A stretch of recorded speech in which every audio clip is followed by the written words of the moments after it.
हे बाबा महादेव, माता पार्वती, इस धरती पे जितनी भी सुहागन महिलाएं हैं माँ, सबको अखंड सौभाग्यवती का वरदान देना। पीछे मेरे भी सौभाग्य को अमर रखना माता। इस साल आपका हरतालिका तीज व्रत जो भी सुहागन महिलाएं, जो भी कुंवारी कन्याएं करे माँ, सबका तीज व्रत पार लगाना। कुंवारी कन्याओं को मनचाहा वर देना, सुहागन महिलाओं का सुहाग अमर रखना और घर में सुख शांति समृद्धि बनाए रखना। जो अभी तक संतान सुख से वंचित है माँ, उनका गोद जल्दी से जल्दी भर देना माता। ओम नमः शिवाय। दोस्तों, कैसे हैं आप सब? मैं आशा करती हूँ आप सब जहाँ भी हैं काफ़ी खुश, काफ़ी स्वस्थ है। मैं मोनी आप सबका मेरे चैनल मोनी का संसार में स्वागत करती हूँ। आज इस वीडियो में हम बात करेंगे कि हरतालिका तीज व्रत में सुहाग से जुड़ी कौन सी ऐसी 5 गलतियाँ हैं जो हमें नहीं करनी चाहिए। देखिए, एक शादीशुदा लड़की के लिए उनके सुहाग से बढ़ के ना दुनिया में कोई धन, कोई दौलत नहीं होता है। तो जो इन बातों को नहीं समझती हैं अच्छे से, नहीं इनको कोई समझाने वाला है, कोई बड़े बुजुर्ग आपके साथ नहीं रहते हैं, आप कहीं बाहर रहते हैं, तो जो भी बातें आज मैं इस वीडियो में बता रही हूँ, आप प्लीज़ उसे पेन पेपर पे नोट कर लें, क्योंकि ये छोटी छोटी चीज़ें हैं ज़रूर, लेकिन बहुत ही ज़्यादा महत्वपूर्ण है हमारे लाइफ में। तो चलिए, ज़्यादा टाइम वेस्ट ना करते हुए मैं वीडियो शुरू करती हूँ। देखिए, ऐसा तो हम सब जानते हैं कि सिंदूर लगाने से पति की लंबी उम्र होती है और माता अखंड सौभाग्यवती का वरदान हमें देती है। लेकिन आज मैं आपको एक बात ऐसा बताऊंगी जो शायद आपने कभी नहीं सुनी होंगी। ऐसा कहा जाता है कि जब माता सीता हर रोज़ अपने मांग में सिंदूर भरती थी, तो एक बार श्री हनुमान जी ने उनसे पूछा कि माता, आप रोज़ ये सिंदूर क्यों लगाती हैं, अपने मांग में क्यों भरती हैं? इस पे माता सीता ने मुस्कुराते हुए कहा कि मैं इसे अपने मांग में भरती हूँ क्योंकि मेरे पति की लंबी उम्र हो, और जब प्रभु श्री राम इसे मेरे मांग में देखते हैं तो बहुत ही ज़्यादा वो प्रसन्न होते हैं।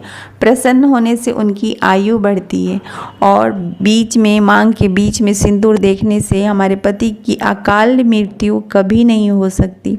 पति को संकट से बचाने के लिए ही मैं अपने मांग में ये सिंदूर भरती हूँ। ऐसा कहा जाता है कि स्त्री के मांग में सिंदूर देख करके स्वयं यमराज भी थर थर काँपते हैं। तो इसलिए मैं हर महिलाओं से रिक्वेस्ट करती हूँ, ये हाथ जोड़ करके विनती करती हूँ कि और नहीं तो कम से कम पर्व त्यौहार में, जैसे कि कोई भी पर्व है, आपका हरतालिका तीज हो, करवा चौथ आप करती हैं, बहुत ऐसे पति का व्रत होता है, पति की लंबी आयु के लिए बहुत ऐसे व्रत होते हैं जो कि हम महिलाएं करते हैं। वट सावित्री हो गया, इन सारी चीज़ों में ना आप बीच मांग में सिंदूर भरे, और सिंदूर लंबा सिंदूर भरे, और कौन से कलर का आपको सिंदूर भरना ये अभी आप जान लें। जिस रंग के सिंदूर से आपकी शादी हुई, यानी कि पीले रंग का जो सिंदूर होता है, वो मांग में भरना पर्व वाले दिन में बहुत ही ज़्यादा शुभ माना जाता है। आपका जो सिनोरा है जिससे कि आपकी शादी हुई थी ना, उससे आप लंबा मांग भरे, ये बहुत ही ज़्यादा शुभ होगा।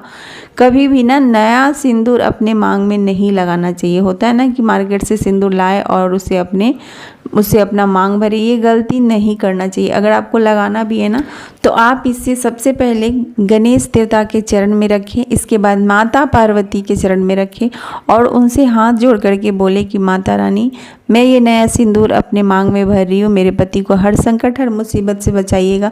मेरे पति को दीर्घायु आयु दीजिएगा, लंबी आयु का वरदान दीजिएगा। विनती जरूर करना चाहिए। इसके बाद देखिए, जब भी आप बाल कंघी करें ना, हमेशा बैठ के ही बाल कंघी करें, और सिंदूर लगाते वक्त अपने सर को हमेशा ढक के लगाना चाहिए, कोई भी साड़ी के पल्लू से, या फिर आप कोई दुपट्टा ले लें। लेकिन जब भी सिंदूर लगाएं ना, सर को हमेशा ढक के ही लगाएं। और सिंदूर लगाते वक्त अगर नाक पे गिर गया, हाथ पे गिर गया, या फिर नीचे फर्श पे गिर गया, तो उसे ना पोछे वगैरह से नहीं करें, आप अपने आंचल से पोंछ लें, हाथ से पोंछ लें, और हाथ जोड़ के माता पार्वती से क्षमा याचना कर ले। तो ऐसा करना बहुत ही ज़्यादा शुभ होता है। और देखिए, जब भी आप सिंदूर लगाए ना, सिंदूर किया के साथ जो उसका ढक्कन होता है, वो दोनों साथ में ही रखना चाहिए। ऐसा नहीं कि आप ढक्कन हटा दें और सिर्फ सिंदूर किया से सिंदूर करना बहुत ही गलत होता है, ऐसा नहीं करना चाहिए। देखिए, तीज वाले दिन अगर हम कुछ मतलब पहन रहे हैं ना, कोई भी चीज़ जैसे कि चूड़ी ही पहन रहे हैं, तो जल्दी जल्दी में हमें नहीं अपने हाथ में डालना चाहिए। ऐसे में अगर जल्दी जल्दी में ना चूड़ी फूट जाते हैं तो हमारे मन में तरह तरह के सवाल पैदा होने लगते हैं। तो ऐसा नहीं करना चाहिए। आप एक साइज बड़ा ही ले लें, लेकिन आराम से अपने हाथ में डालें। देखिए ये सारी चीज़ें जो मैंने अभी बताया ना इस वीडियो में है बहुत छोटी छोटी चीज़ें, लेकिन यकीन मानिए ये बहुत ज़्यादा मायने रखता है हमारे लाइफ में। क्योंकि एक सुहागन महिला के लिए ना उनके सुहाग से बढ़ के मुझे नहीं लगता है कि दुनिया में दूसरा कोई धन दौलत होगा। माता रानी सबका सौभाग्य बनाए रखे, सबके पति को लंबी उम्र दे। और जानते हैं एक बात शायद आप लोगों को नहीं पता होगा, माता लक्ष्मी धरती पे 5 जगह पे रहती। सबसे पहला जो उनका स्थान है ना वो एक स्त्री के मांग में है, क्योंकि स्त्री के मांग में जो लंबा सिंदूर भरा जाता है वहाँ माता रानी का स्थान होता है। तो इसलिए कहा जाता है कि जो महिलाएं अपने मांग में सिंदूर उनके घर में सुख शांति समृद्धि हमेशा बना रहता है। आप मानिए ना मानिए, पहले के लोगों के बारे में देखिए और आज भले हम लोग कितने भी मॉडर्न क्यों ना हो जाए, लेकिन जो हमारी सभ्यता जो हमारी संस्कृति है ना वो कहीं ना कहीं बहुत ही ज़्यादा मायने रखती है। तो इन सारी चीज़ों का हमें हमेशा ध्यान रखना चाहिए। आज मैं उम्मीद करती हूँ वीडियो अच्छी लगी तो please like share and subscribe. Her her Mahadev.